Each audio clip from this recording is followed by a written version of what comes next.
ચૈતર વસાવા પર કેસ કરનાર અને ચૈતર વસાવા અને જે કેસને લઈને તેમના જ ગઢમાં તેમને જવા પર પ્રતિબંધ લાગ્યો છે તે કેસના ફરિયાદીને ભાજપે પ્રમોશન આપ્યું હોય તેવો ઘાટ જોવા મળી રહ્યો છે।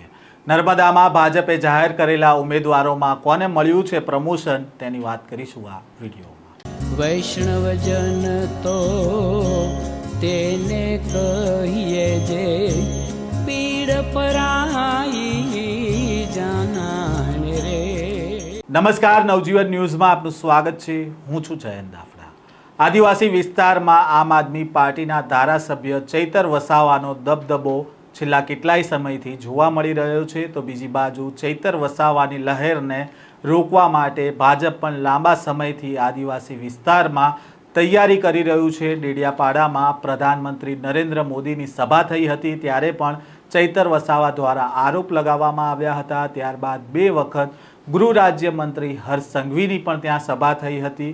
તો બીજી બાજુ કોંગ્રેસના નેતા અને ચૈતર વસાવાના ગુરુ મહેશ વસાવા પણ ચૈતર વસાવાનો ગઢ ધ્વસ્ત કરવા માટે મેદાને છે। જો કે ચૈતર વસાવાની હાલની પરિસ્થિતિ એવી છે કે તેમણે તેમના ગઢમાં જ જઈ નથી શકતા, એટલે કે ડેડિયાપાડામાં જવા પર તેમને પ્રતિબંધ છે અને જે કેસના કારણે તેમને ડેડિયાપાડામાં જવા પ્રતિબંધ છે તે કેસના ફરિયાદીને ભાજપમાંથી પ્રમોશન મળ્યું હોય તેવો અત્યારે ઘાટ સર્જાયો છે। આજથી 9 મહિના પહેલાં ડેડિયાપાડામાં પ્રાંત કચેરી ખાતે એટીવીટીની સંકલન બેઠક યોજાઈ હતી।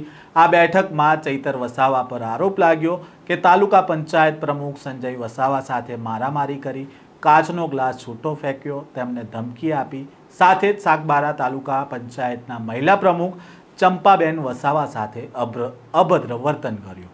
આ કેસમાં ચૈતર વસાવા લાંબો સમય જેલમાં રહ્યા અને જેલમાંથી બહાર આવ્યા તો પણ તેમને તેમના જ ગઢમાં એટલે કે ડેડિયાપાડા જવા પર પ્રતિબંધ કોર્ટે ફરમાવ્યો હતો। તેવામાં ચૈતર વસાવા સામે કેસ કરનારા સંજય વસાવાને ભાજપે તાલુકા પંચાયતમાંથી ટિકિટ આપી હતી ગત વર્ષે, પરંતુ તેમનું આ વખતે પ્રમોશન થયું છે અને તેમને જિલ્લા પંચાયતમાંથી ટિકિટ મળી છે। તો બીજી બાજુ ચંપાબેન વસાવાને પણ ડેડિયાપાડામાંથી તાલુકા પંચાયતની સીટ મળી છે। રાજકીય પંડિતોનું માનવું છે કે ચૈતર વસાવા સામે કેસ કરનાર અને ચૈતર વસાવાને જેલના સળિયા ગણાવનાર ફરિયાદીને ભાજપે પ્રમોશન આપ્યું છે। આ સ્ટોરીને લઈને તમારો શું મત છે તે પણ કોમેન્ટ બોક્સમાં જણાવજો। આ પ્રકારના સમાચાર સાથે ફરી મળીશું। નવજીવન ન્યૂઝ સાથે જોડાયેલા રહેજો।